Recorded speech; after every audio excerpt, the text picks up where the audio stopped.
ini, oh ini nggak ada. Oke, baiklah kita akan mulai acara KKR kita pada pagi hari ini. Selamat pagi Bapak Pendeta Tinsone Baho, selamat pagi Bapak Ibu Guru, dan selamat pagi untuk seluruh anak didik kami, juga para orang tua dari anak didik kami. Dimanapun berada pada saat ini, mudah-mudahan kita semua senantiasa sehat dan bersukacita oleh karena berkat Tuhan nyata di dalam kehidupan kita. Pagi hari ini kita akan memulai renungan kita akan memulai acara Minggu Sembahyang kita di hari yang ketiga. Dan pagi hari ini kita akan mendengarkan nasihat firman Tuhan yang akan disampaikan oleh hambanya, Pak Pendeta Tinsone Baho, yaitu belajar dari anak yang hilang. Sebelum kita memulai acara kebaktian kita, mari kita berdoa di dalam hati kita masing-masing, mengundang kuasa roh Tuhan hadir di tengah-tengah perbaktian kita.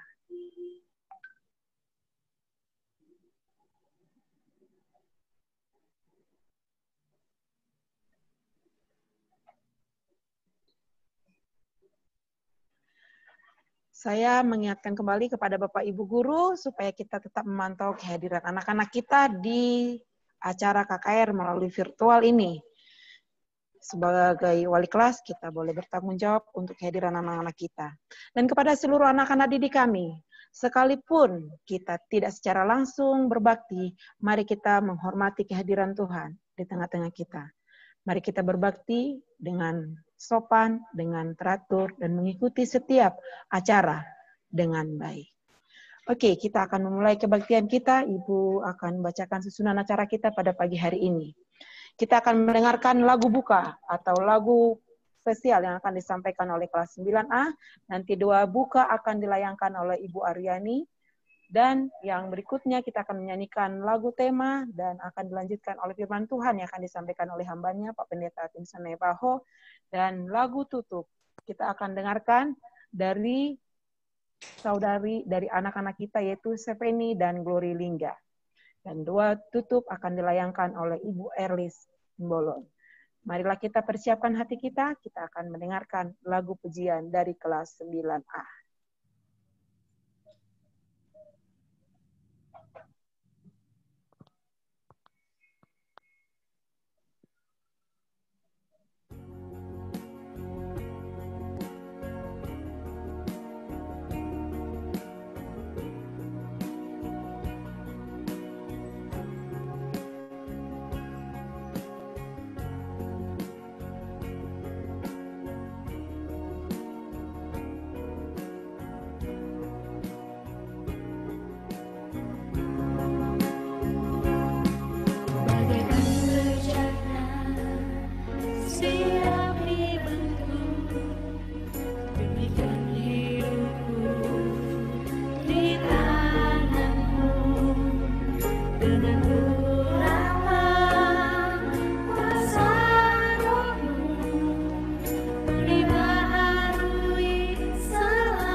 Persilakan Ibu Aryani untuk pimpin doa buka.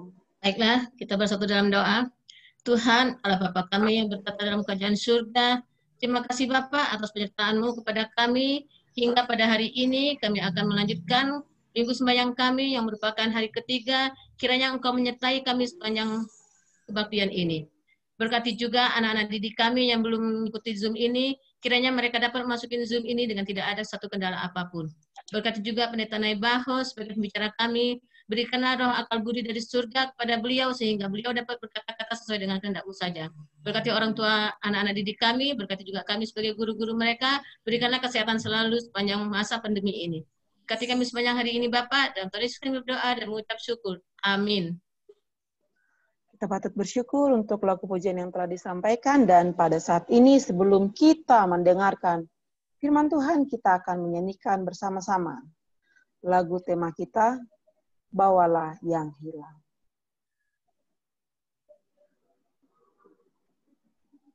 Kita nyanyikan di tempat kita masing-masing dengan kondisi video yang di-mute.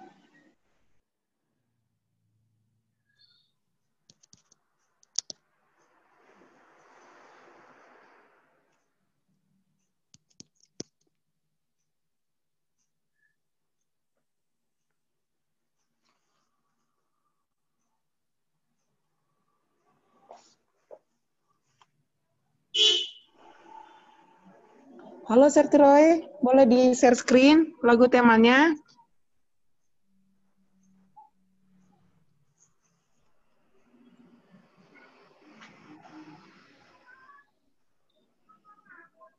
Halo Sertiroy atau Senon, boleh di-share screen lagu temanya biar kita nyanyikan bersama-sama?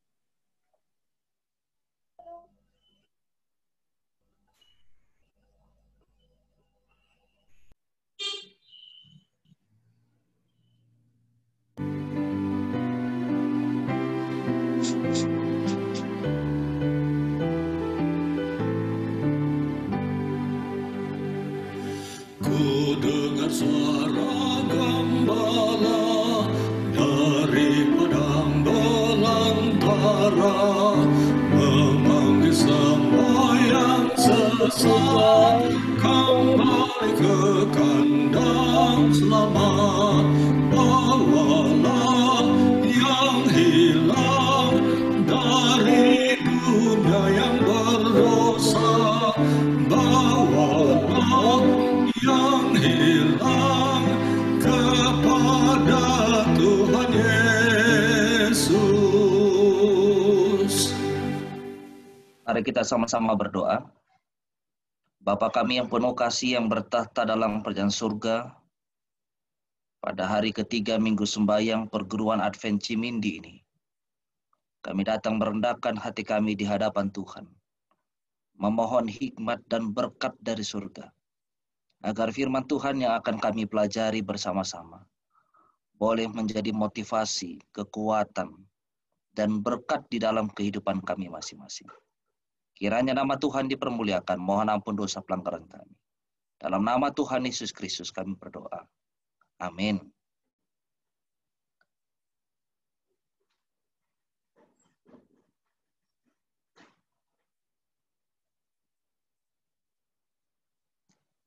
Baik, selamat pagi Bapak Ibu sekalian, dan juga murid-murid dan orang tua murid yang saya kasihi. Semoga di hari ketiga ini kita semakin diberkati setelah 2 pelajaran yang kita pelajari bersama-sama. Hari pertama kita belajar tentang Musa, hari yang kedua kita belajar tentang Abraham, hari ini hari ketiga kita belajar tentang anak yang hilang. Saya berterima kasih kepada semua lagu pujian. Mulai dari hari pertama sampai nanti lagu sebagai lagu penutup. Saya sangat diberkati, lagu-lagunya luar biasa. Itu artinya talenta anak-anak kita bisa dipakai untuk kemuliaan nama Tuhan dengan kualitas yang baik. Dan terima kasih tentunya kepada guru-guru yang membina anak-anak ini agar mereka boleh mengeluarkan talenta mereka dan tentunya dilakukan yang terbaik untuk kemuliaan bagi nama Tuhan. Bapak Ibu sekalian terkasih dalam Tuhan, saya berharap pagi hari ini bersama dengan orang-orang tua murid ada di dalam minggu sembahyang ini, karena ini juga penting untuk para orang tua. Baik, kita akan belajar tentang arti pendidikan dari seorang anak yang hilang, pelayanan seorang pemimpin yang suka melayani, dan siapa yang mau pergi untuk menjadi seorang pemimpin yang suka melayani. Pengertian pendidikan adalah proses mengembangkan kemampuan diri sendiri dan kekuatan individu. Ini yang paling penting. Pendidikan adalah proses pengubahan sikap dan tata laku seseorang untuk mendewasakan manusia melalui upaya pengajaran dan pelatihan. Jadi pendidikan itu mempunyai arti proses pengubahan sikap dan tata laku seseorang. Sehingga mereka bisa dewasa di dalam sikap mereka. Dan gunanya sekolah adalah untuk memberikan pengajaran dan pelatihan agar sikap mereka bisa berubah. Itulah sebabnya satu tanggung jawab yang besar kepada para guru adalah harus menunjukkan teladan dalam sikap dan tata laku untuk dicontoh oleh anak-anak murid kita. Mari kita perhatikan gambar ini Bapak Ibu sekalian, ini sangat memprihatinkan. Saya berharap tidak ada dari antara anak sekolah dari Cimindi ini yang ada seperti begini kelakuannya. Inilah yang terjadi di dalam lingkungan, termasuk di dalam lingkungan pendidikan, walaupun bukan di sekolah kita, tetapi ini yang terjadi. Ya. Lihat keadaan mereka, ya, demo-demo ada sesuatu hal yang membanggakan sepertinya dalam tawuran seperti ini, ya, dengan mengatasnamakan sekolah, tetapi ini bukan hal yang positif. Karena ketika mereka melakukan itu, mental mereka sudah menurun. Kelihatannya seperti membanggakan awalnya, tetapi itu merusak mental mereka. Hasil survei mengatakan di tahun 2007 ini, di tahun sekarang ini makin banyak jumlahnya. Tetapi saya ambil hanya di tahun 2007 saja supaya tidak terlalu kelihatan signifikan jumlahnya. Pernikahan usia remaja, seks pranikah dan kehamilan yang tidak diinginkan di antara remaja, aborsi 2,4 juta. Atau sekitar 700 sampai 800 ribu adalah remaja. Bukankah ini memprihatinkan Bapak Ibu sekalian? Data-data ini, HIV 52 ribu, 70%-nya adalah remaja. Miras, narkoba, remaja sekarang. Yang diincar itu remaja, dan ini banyak transaksi dilakukan di sekolah. Di luar jangkauan pengawasan para guru-guru. Karena mereka sudah tahu celahnya. Mereka tahu kapan waktunya keluar. Lalu mereka gunakan waktu itu untuk hal-hal yang tidak baik. Beberapa mungkin dari anak-anak ini meminta uang jajan dari orang tuanya. Lalu kemudian beberapa mungkin dari anak-anak kita ini mengatakan ada tambahan kelas. Banyak sekali alasan yang mereka buat supaya mereka bisa menggunakan hal-hal yang tidak baik di dalam perkembangan zaman yang kita lihat sekarang ini. Hasil penelitian Badan Narkotika Nasional, penyalahguna narkoba sebesar 1,5% atau 3,2 juta orang. Itu banyak itu. Dan itu adalah kebanyakan remaja. Yang teratur menggunakannya 71%, 50% ini tergantung penggunaannya. Mengerikan sekali generasi sekarang, Bapak Ibu sekalian. Kenapa? Karena kegiatannya kegiatan yang tenang.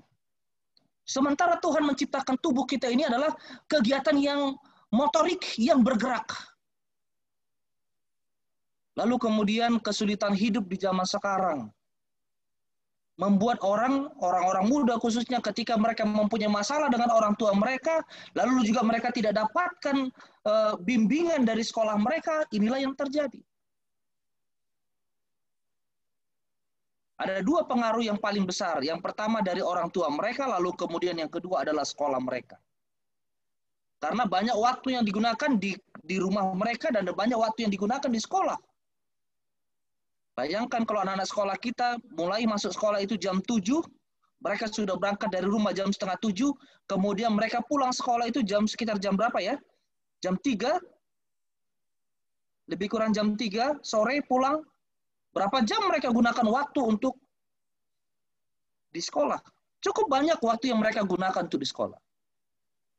Lalu kalau seandainya sekolah tidak dapat mempengaruhi mental mereka, tidak dapat mempengaruhi hal-hal positif dalam pemikiran mereka, inilah yang terjadi. Tentunya harus bekerja sama dengan orang tua. Harus ada komunikasi dengan orang tua.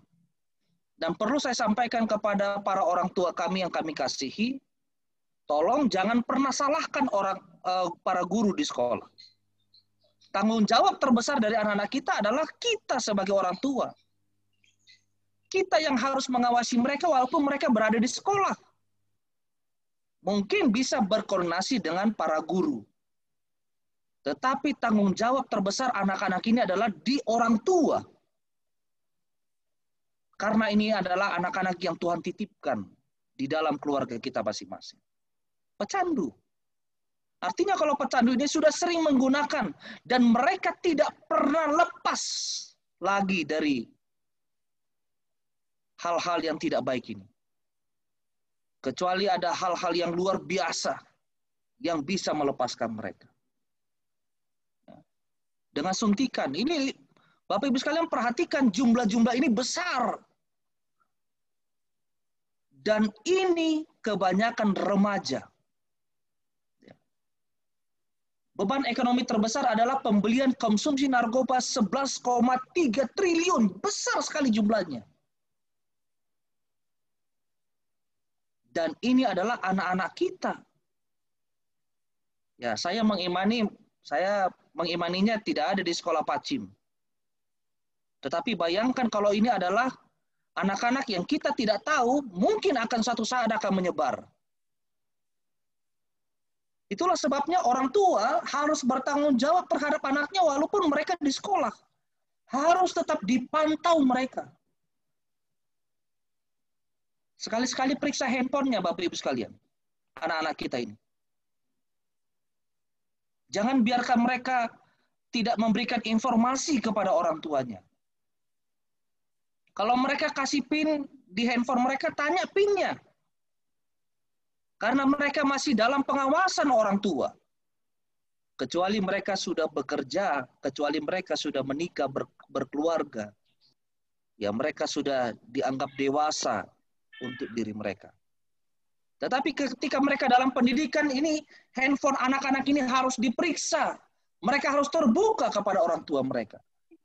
Sehingga tidak akan terjadi hal-hal yang tidak diinginkan di dalam perkembangan anak-anak kita. Lihat angka kematian 15.000 pecandu, 15.000 ini banyak sekali nih.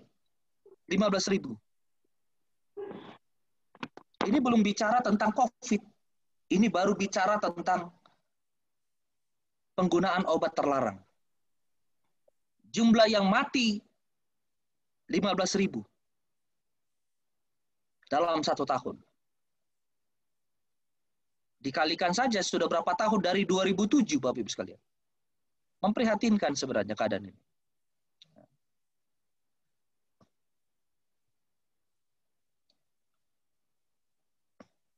Angka-angka di atas cukup mencengangkan. Pertanyaannya adalah bagaimana mungkin anak remaja yang masih muda, polos, energik, potensial yang menjadi harapan orang tua, menjadi harapan masyarakat, menjadi harapan bangsanya terjerumus dalam hal-hal yang begini. Ini karena kurangnya pantauan dari orang tua. Kita nggak bisa, sebagai orang tua, kita juga nggak bisa memberikan 100% keyakinan kita kepada sekolah. Karena sebenarnya itu bukan tanggung jawab mereka. Tanggung jawab utama guru adalah mendidik anak-anak supaya mereka boleh mencerdas ya di dalam pengetahuan mereka. Walaupun ada beberapa bidang-bidang yang tentunya mengarahkan mereka untuk perkembangan mental dan rohani mereka. Tetapi tanggung jawab utama anak-anak kita adalah terhadap orang tuanya yang Tuhan telah titipkan. Itulah sebabnya pertanyaannya adalah bagaimana mungkin anak-anak remaja yang masih muda ini, yang potensial ini, harapan orang tuanya, harapan bangsanya, harapan masyarakat, bisa terjerumus. Tanggung jawab orang tua itu besar. Dimanapun anak-anak kita berada, kita harus tahu posisi mereka dan apa yang mereka kerjakan. Anak-anak sekarang sudah pintar-pintar. Ya. Komunikasi mereka bisa tanpa sepengetahuan orang tua, apalagi kalau orang tuanya gaptek. Jadi orang tua perlu juga mempelajarinya, karena ini perkembangan zaman, Bapak Ibu sekalian. Cari tahu di handphonenya. Cari tahu kepada temannya, siapa temannya. Lalu pastikan kepada temannya itu, apakah dia pergi dengan temannya itu. Bila perlu minta nomor orang tuanya ke tempat anak kita yang bermain ke rumah temannya itu. Ekstra ketat zaman sekarang. Ekstra hati-hati di zaman sekarang. Dan tanggung jawab utama itu ada pada orang tua. Mari perhatikan Bapak Ibu sekalian, tanpa disadari pada saat ini gengsi, harga diri, membuat anak-anak remaja kita sedang terjerat dalam pengaruh-pengaruh yang negatif.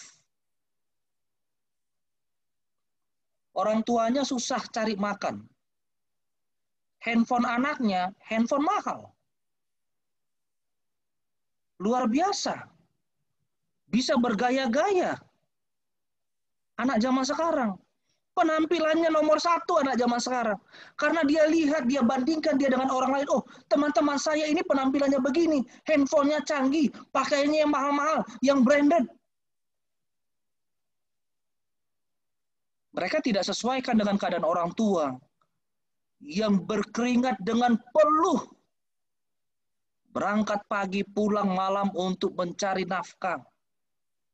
Tapi karena gengsi, supaya bisa disamakan dengan orang-orang berada, inilah yang dilakukan anak-anak kita. Apapun mereka akan usahakan supaya kelihatannya penampilan mereka menarik. Itulah sebabnya orang-orang tua harus ekstra hati-hati. Pengawasan harus lebih ketat. Jangan biarkan mereka tidur terlelap dengan banyak rahasia-rahasia yang orang tua tidak tahu. Selagi mereka menempuh pendidikan di depan orang tua, tanggung jawab terbesar itu ada di tangan orang tua. Saya mau memberikan sosok seorang yang sangat sederhana, yang bernama Bob Sadino. Ciri khasnya dari Bapak ini adalah celana pendeknya. Kemana-mana Bapak ini pakai celana pendek. Jeans pendek. Kemana-mana. Tapi saya mau katakan satu hal, perhatikan baik-baik Bapak Ibu sekalian, ini lahir dari keluarga yang serba berkecukupan. Serba berkecukupan. Bukan orang cukup, serba berkecukupan. Dia anak terakhir dari 5 bersaudara, artinya manja tentunya. Kalau biasanya anak bungsu itu manja bawaannya. Orang tuanya meninggal saat ia berusia 19 tahun. Perhatikan baik-baik, ia dipercaya mewarisi seluruh warisan dari kedua orang tuanya. Ini orang yang serba berkecukupan. Lalu kemudian dia memiliki keinginan untuk bekerja secara mandiri. Ia memulainya dengan menyewakan mobil Mercedes-nya dan ia sendiri yang menjadi supirnya. Anak orang kaya yang serba berkecukupan. Tapi berusaha mencari kerja mandiri. Dia merentalkan mobilnya, tetapi dia menjadi supirnya. Anak orang yang berkecukupan. Pakaiannya sangat sederhana, Bapak Ibu sekalian. Walaupun tidak berjalan lancar awalnya, usaha pertamanya gagal. Tetapi kemudian dia akhirnya berhasil. Lihat, pakaiannya selalu sederhana. Dia adalah seorang pegawai yang jadi bos. Tapi anak orang kaya, serba berkecukupan. Memutuskan bekerja sebagai kuli bangunan, anak seorang yang berkecukupan. Yang dia pikirkan adalah bagaimana mengembangkan warisan yang orang tuanya telah berikan kepadanya. Dia bekerja, apa saja dia kerjakan, yang penting halal. Itulah arti pendidikan itu sendiri. Dia bekerja sebagai kuli bangunan dengan upah harian untuk menafkahi keluarganya. Anak seorang yang berkecukupan. Pakaiannya sangat sederhana. Bahkan mungkin orang tidak tahu kalau tidak lihat pengaruh dari bisnisnya bahwa dia adalah orang yang hebat. Bisnis apa yang dia mulai? Berjualan telur ayam negeri. Dialah orang pertama yang membawa telur ayam negeri di Indonesia. Jadi kalau sekarang sudah terbiasa kita dengan telur ayam negeri, maka orang inilah yang pertama membawanya ke Indonesia. Belum populer waktu itu. Mari lihat pola pikirnya. Dia berpikir bahwa seekor ayam bisa mencari makanannya sendiri untuk menyambung hidup. Apalagi seorang manusia yang telah dibekali dengan akal budi yang seharusnya tidak boleh kalah dengan ayam yang tidak dibekali dengan akal budi. Ini pola pikirnya. Sementara kalau anak-anak yang tawuran tadi mengurus dirinya sendiri pun dia nggak bisa. Bayangkan itu. Hanya terpengaruh dengan siapa? Dengan orang lain. Ini anak orang berkecukupan. Dia berusaha mandiri. Dia berpikir dia belajar dari seekor ayam. Masa ayam aja bisa cari makanan sendiri, dia pikir. Lalu kemudian itulah yang memotivasi dia untuk terus bekerja mencari yang terbaik dalam hidupnya dan untuk memenuhi kebutuhan istri dan anak-anaknya.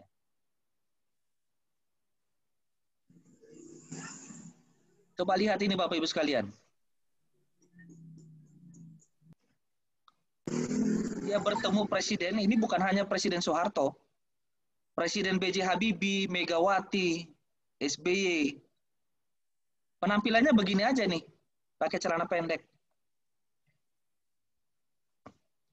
Ya. Memberikan seminar, coba lihat, perhatikan gayanya Bapak Ibu sekalian. Begini aja gayanya. Ini anak seorang yang berkecukupan. Dan ini hanya tamat SMA. Dia nggak kuliah. Bukan seorang dokter. Bukan seorang yang pendidikan titelnya banyak. Enggak. Begini aja gayanya. Hidup apa adanya. Dia tanya. Ketika presiden mau bertemu dengan dia, dia tanya, boleh nggak saya pakaian begini? Kalau nggak boleh, saya nggak usah ketemu presiden. Agak nyentrik memang gayanya. Tapi inilah hidupnya. Dia nggak malu dengan kehidupan sederhananya. Dia hidup apa adanya. Anak orang berkecukupan ini. Tetapi apa yang terjadi dengan anak-anak kita zaman sekarang? Gayanya luar biasa. Ilmunya nggak ada. Usahanya nggak ada. Tapi gayanya nomor 1. Mungkin perlu juga kita awasi penggunaan televisi, Bapak Ibu sekalian. Karena kadangkala anak-anak kita meniru gaya-gaya di televisi. Penampilan mereka, cara berbicara mereka, logat mereka. Ada idola-idola mereka yang mereka lihat di televisi, lalu kemudian mempengaruhi sikap mereka. Kalau itu adalah hal yang positif, puji Tuhan. Tidak ada masalah. Tapi kalau itu negatif, perlu orang tua ekstra ketat mengawasinya. Ini gayanya Bob Sadino ini cukup ngentrik. Siapapun dia, begini aja gayanya.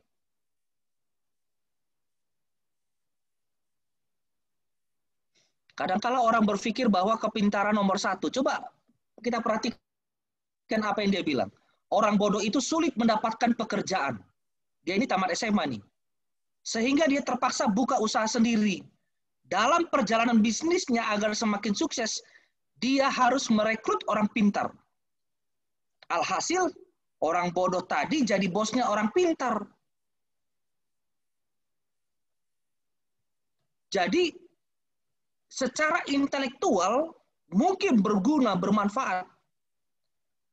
Tetapi di dalam kehidupan ini, bukan soal intelektualnya yang paling penting. Tetapi kerja kerasnya, kemauannya untuk merubah sikapnya, merubah perilakunya. Dan itu adalah tugas orang tua. Dan juga bekerja sama dengan para guru.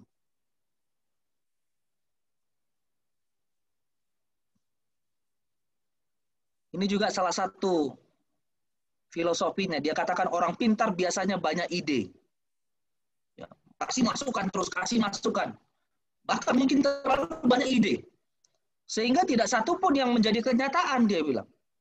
Karena kasih masukan terus, banyak sekali idenya. Sedangkan orang bodoh itu mungkin hanya punya satu ide, dan satu itulah yang menjadi pilihan usahanya. Satu idenya, tapi dia bikin, dia ngotot, dia berusaha semaksimal mungkin. Jadi di dalam pekerjaan kita juga begitu. Ada juga orang yang banyak sekali idenya. Pak, bikin begini. Pak, bikin begini. Pak, bikin begini. Satu pun nggak ada yang dikerjakan. Satu pun nggak ada yang berhasil. Tapi kalau filosofinya Bob Sadino, fokuskan kepada satu, lalu kemudian bikin sampai semaksimal mungkin. Ya kadang-kala kita kan banyak program. Kalau setiap akhir tahun mau awal tahun, programnya mulai dari Januari sampai Desember. Banyak sekali programnya. Tapi anak-anak kita nggak kelihatan secara intelektualnya tidak berkembang. Ya. Kalau melihat dari sisi kejahatan, jumlah kejahatan pun merajalela banyak sekali. Bertumbuh kejahatan itu di kalangan remaja di zaman sekarang. Dia katakan begini, bisnis yang bagus adalah yang dikerjakan. Bukan yang ditanya-tanya terus.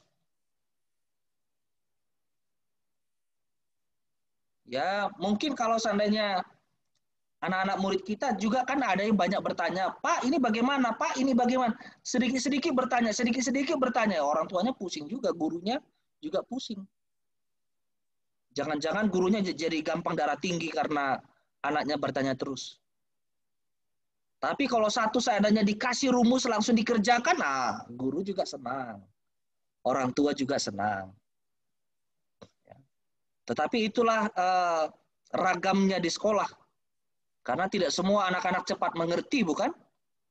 Ada juga memang yang kemampuannya. Tetapi bukan soal intelektual, ini dari pelajaran dari seorang ini, bukan soal intelektualnya, tapi apakah dia mau mengerjakannya. Itu yang perlu didorong. Bagaimana anak-anak ini bisa mengerjakan, mau mengerjakannya, ada kemauannya.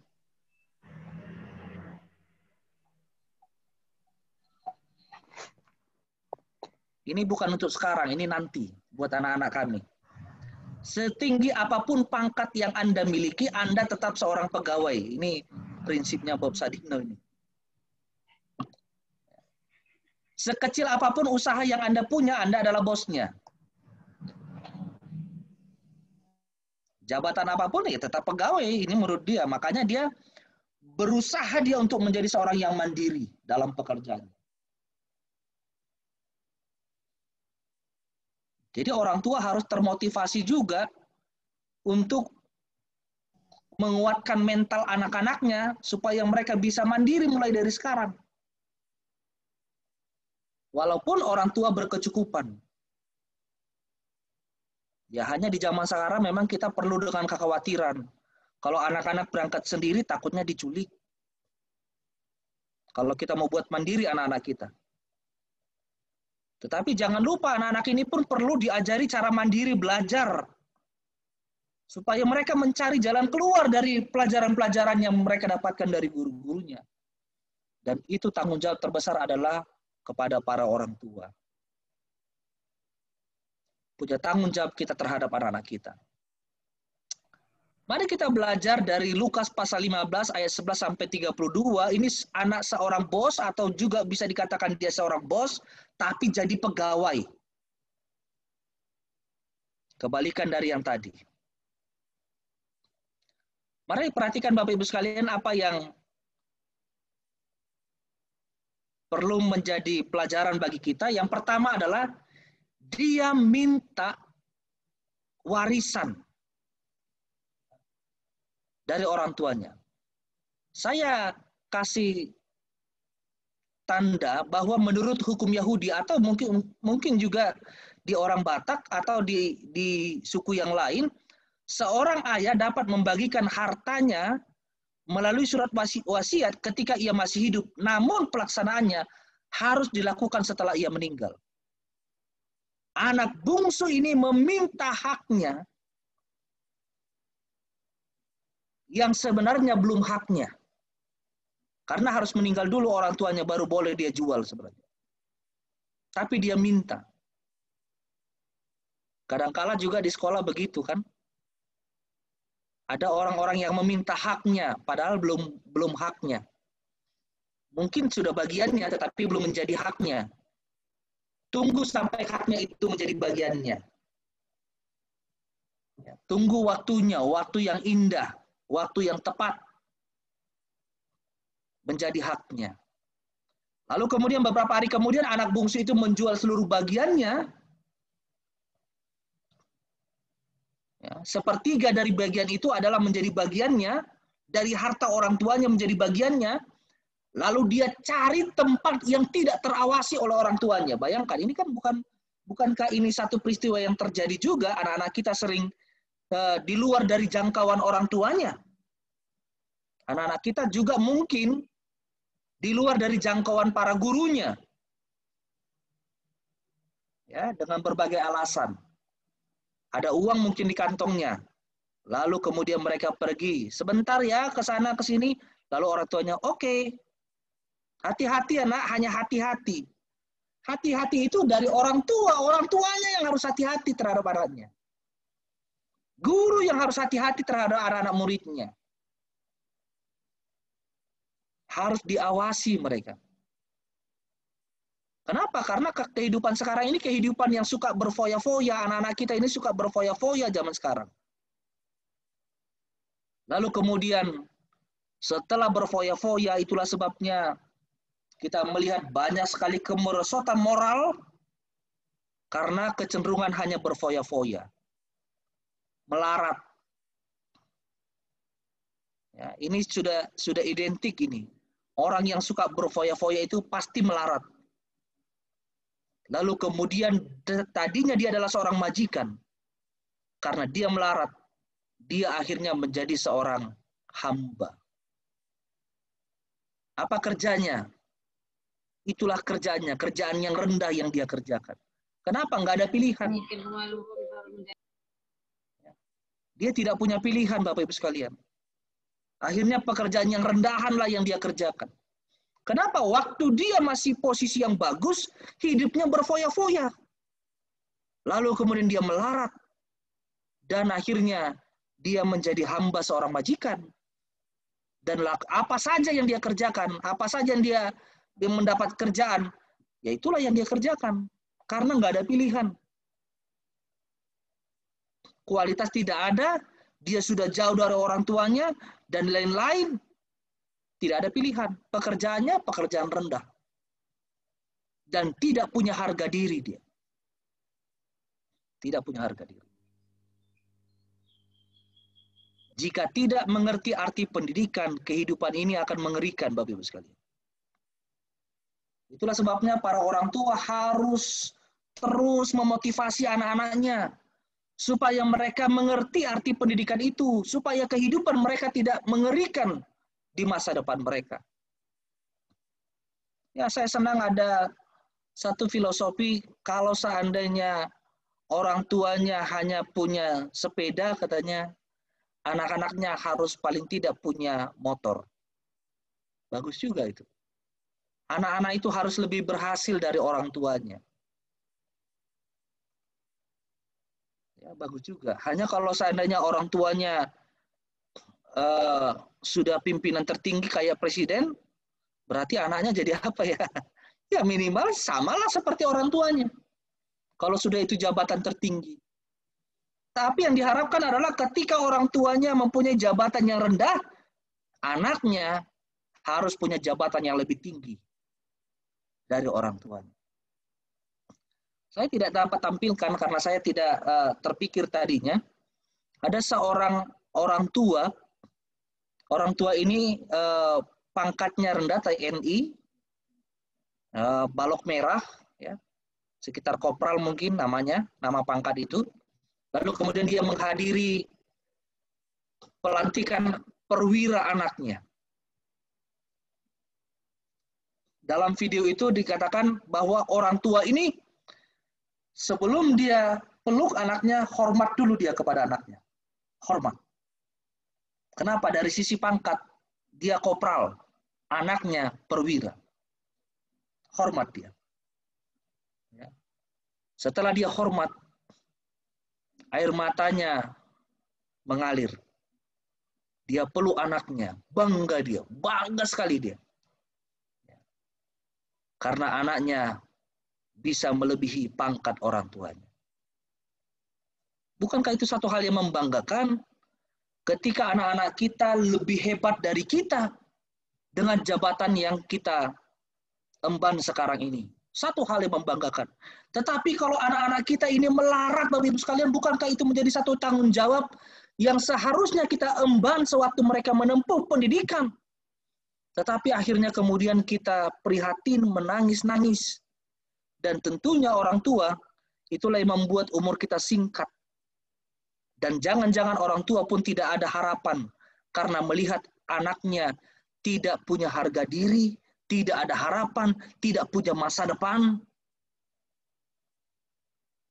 Dari sekaranglah, dari mereka sedang menempuh pendidikan, maka kita para orang tua harus memberikan dorongan motivasi kepada mereka supaya mereka mengerti arti pendidikan dan kehidupan mereka nantinya tidak mengerikan.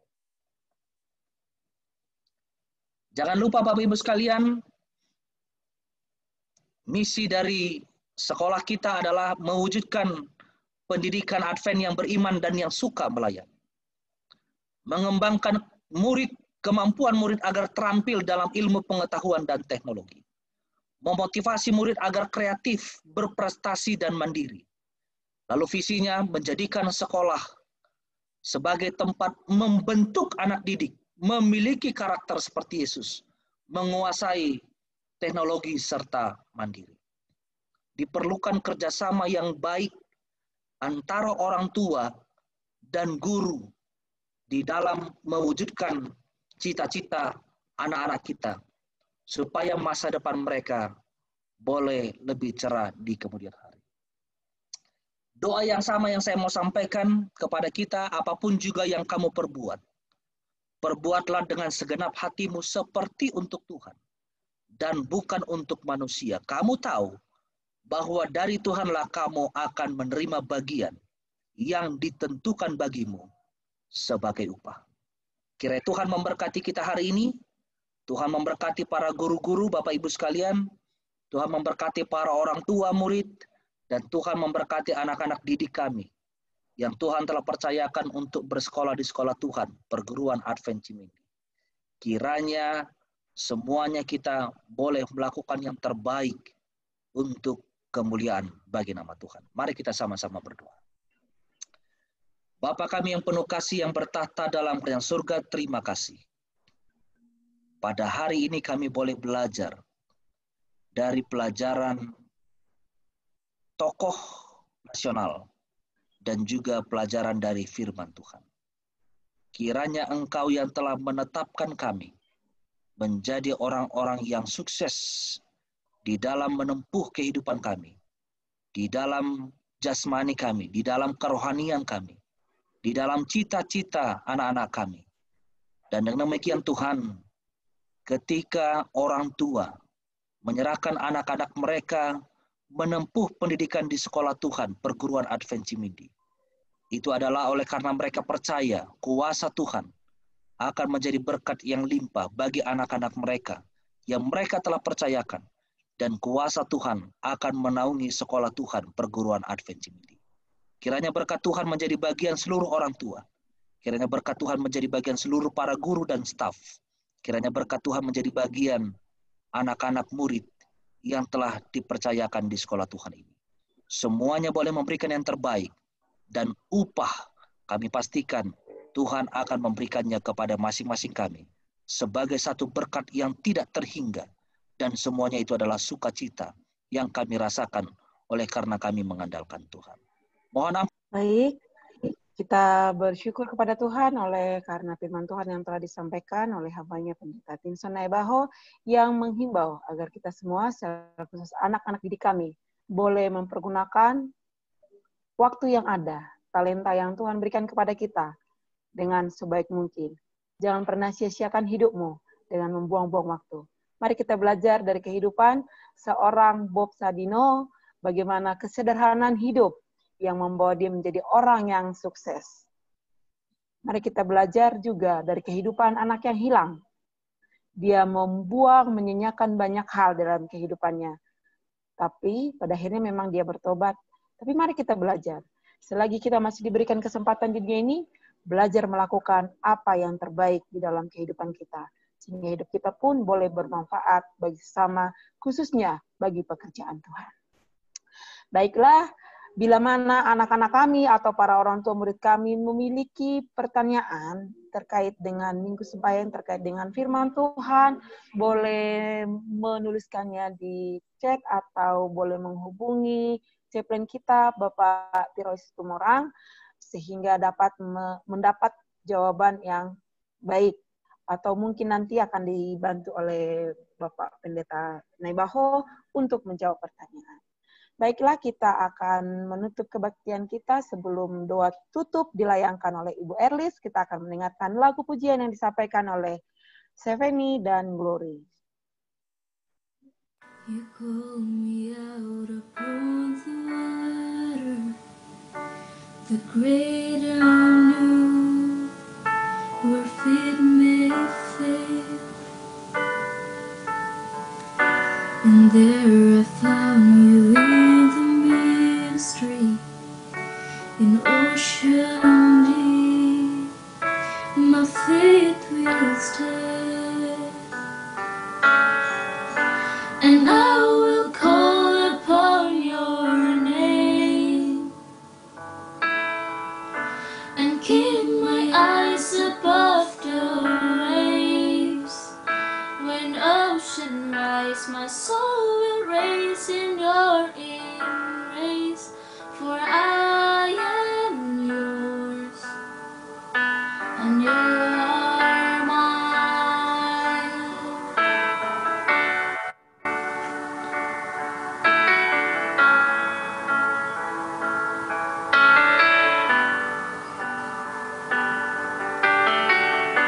Your grace abounds in deepest waters. Your sovereign hand will be my guide. Where feet may fail and fear surrounds me, when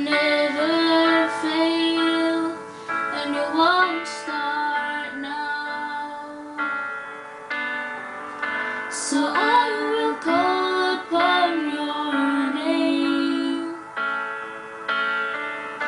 and keep my eyes above the waves. When oceans rise, my soul will raise in your embrace, for I am yours, and you are mine.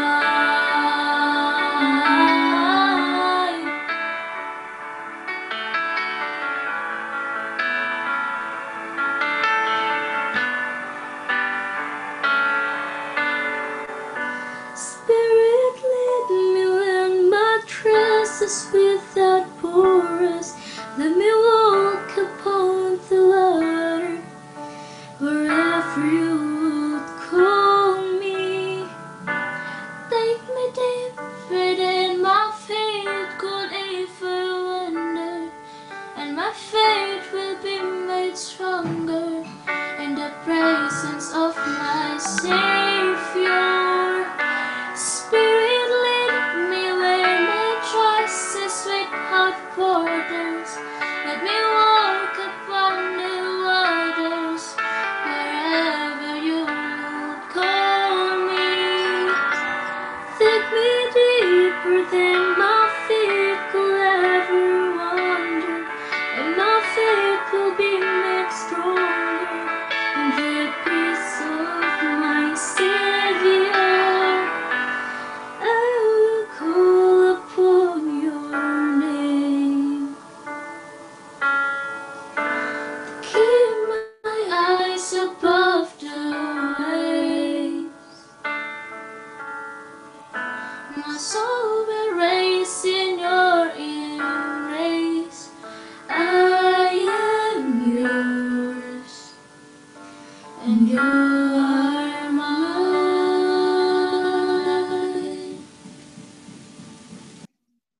You call me out upon the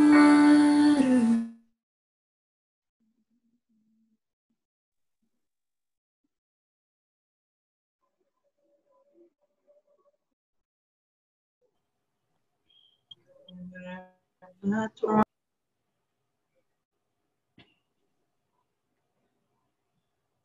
Dipersilakan Ibu Erlis berdoa. Kita bersatu hati untuk berdoa. Terdengar suara saya, Bu Dewi? Terdengar, Bu, terdengar. Oke, kita berdoa. Bapa kami yang di surga, termulialah namamu dalam karakter hidup kami. Sungguh hati kami bersyukur karena mengenal satu-satunya Allah yang sangat mengasihi kami. Kami bersyukur untuk acara Minggu Sembahyang ini. Kami bersyukur untuk kelancaran acara ini. Semua kami rasakan karena rencana Allah yang indah dan mulia dalam kehidupan kami. Ya Bapa, kami menyadari bahwa kami adalah manusia yang berdosa, dan Engkau adalah Allah yang suci dan mulia. Pekabaran firman-Mu yang sudah disampaikan oleh hamba-Mu, Pendeta Anai Bahu, yang selalu mengingatkan kepada kami semua yang bergabung dalam virtual Minggu Sembahyang ini, agar kami sebagai pendidik bisa menjadi teladan dalam tutur kata dan tindakan kami. Dan kami boleh menuntun anak didik kami untuk menjadi anak-anak yang rendah hati, anak-anak yang menghormati papa mamanya, anak-anak yang menghormati guru-guru di sekolah, serta anak-anak yang takut akan Allah. Tuhan memberkati kami para pendidik, agar kami tidak menjadi batu sandungan buat mereka. Hamba-Mu juga berdoa bagi pembicara Minggu Sembahyang, Bapak Pendeta Anai Bahu. Tuhan memberkati dalam pelayanannya, dalam rumah tangganya. Tuhan juga memberkati kesehatannya. Demikian juga partisipan yang sudah ambil bagian pada hari ini. Terima kasih ya Allah, Engkau telah memperlancar semuanya, sehingga acara ini dapat berlangsung dengan baik. Demikian juga anak kami Rachel Situmorang, yang saat ini sedang bersiap untuk menerima Tuhan Yesus sebagai juru selamat pribadinya. Tuhan tambahkan roh penurutan baginya. Tuhan tambahkan roh kejujuran dan roh takut akan Allah menjadi bagiannya. Sehingga masa depannya senantiasa Tuhan berikan yang terbaik. Hamba-Mu juga berdoa bagi murid kami, William, dalam pergumulannya. Dan Tuhan memberkati seluruh anak-anak kami yang bergabung pada pagi hari ini. Biarlah mereka dikuatkan dan menjadi anak-anak yang berpengharapan dan anak-anak yang punya masa depan. Sehingga mereka tidak larut kepada kesenangan-kesenangan yang sementara ini. Tetapi gantinya mereka boleh menjadi anak-anak yang senantiasa takut akan Allah. Bapa, hamba juga berdoa untuk acara Minggu Sembahyang esok hari. Kiranya Tuhan memberkati acara dapat berjalan dengan baik. Tuhan memberkati alat media yang kami pakai, jaringan yang sedang kami pakai, agar Tuhan memperlancar segala sesuatunya. Hamba-Mu juga berdoa untuk kesembuhan dan pemulihan bagi Angie Lingga dan juga Miss Dewi. Kiranya Tuhan menolong masing-masing mereka untuk mendapatkan pemulihan dan kesembuhan yang datang daripada-Mu ya Bapa. Tuhan, Engkau akan setia untuk menolong kami semua dalam masa pandemik ini, agar perlindungan ganda dari Allah menjadi bagian kami semua. Terpujilah nama-Mu ya Bapa, di bumi dan di surga. Engkau selalu setia untuk mendengar dan menjawab seluruh doa kami. Tuhan memberkati kami dalam beraktivitas pada hari ini, khususnya bagi para orang tua murid kami. Tuhan memberkati mereka, sehingga dengan berkat-berkat yang Tuhan arahkan di dalam keluarga mereka masing-masing, anak-anak didik kami tidak akan mendapat kendala ketika mereka berada di sekolah Tuhan. Tuhan juga memberkati kami semua dengan berkat sukacita, karena Tuhan selalu berada di pihak kami. Terima kasih ya Allah, terima kasih. Dengarkanlah seru doa kami pada pagi hari yang indah ini. Jadilah kehendak-Mu, bukan kehendak kami. Jangan pernah Tuhan tinggalkan dan permalukan kami. Segala doa dan permohonan ini hanya kami panjatkan di dalam nama Tuhan Yesus, Juru Selamat kami. Amin. Amin. Baiklah, demikianlah acara Minggu Sembahyang kita pada hari ini. Sekali lagi kami mengucapkan terima kasih kepada Pak Pendeta Atinson Ebaho yang telah menyampaikan firman Tuhan. Kiranya Tuhan memberkati di dalam pelayanan dan juga di dalam keluarga. Baiklah, kepada seluruh anak-anak, sebentar lagi kita akan belajar. Namun sebelumnya kita akan mendengarkan beberapa pengumuman dari CFP kita. Silakan Sekretari. Sekian dari saya. Baik, terima kasih. Apakah suara saya terdengar jelas? Sudah, Pak, sudah. Oke. Aduh, si Trey. Baik, kami ucapkan terima kasih kepada Pendeta Nebahu yang sudah menyampaikan firman Tuhan untuk kita, yang memberkati kita, agar kita boleh lebih baik lagi di hari-hari yang akan datang. Baik, terima kasih juga kepada partisipan, Ibu Dewi Pasaribu, kelas 9A, Bu Aryani, Stephanie dan Glory, dan juga Ibu Erli Simbolon yang sudah melayani kita hari ini juga. Hari yang akan datang, hari Kamis 1 Oktober, yang akan mengambil bagian adalah protokol adalah Miss Dewi. Lalu lagu pujian akan disampaikan oleh Angel dan Felin. Doa buka oleh Mem Yunita Manurung. Kemudian pembicara kita masih pembicara yang sama, Pendeta Nebahu. Lagu pujian kedua oleh Rachel Situmorang. Dan doa tutup akan dilayangkan oleh Ibu Lasyani Pandiangan. Demikianlah pengumuman yang dapat saya sampaikan. Mungkin ada lagi dari Bapak Ibu Guru yang lain?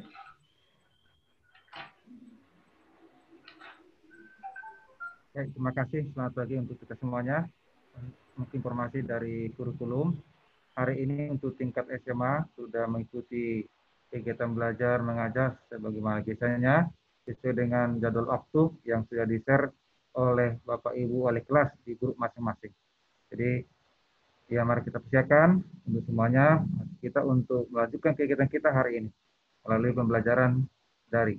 Tuhan berkati kita semuanya.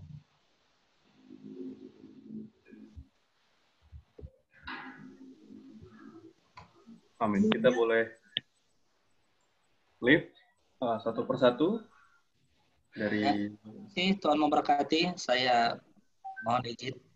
Terima kasih Bapak Pendeta. Tuhan berkati. Saya mohon izin.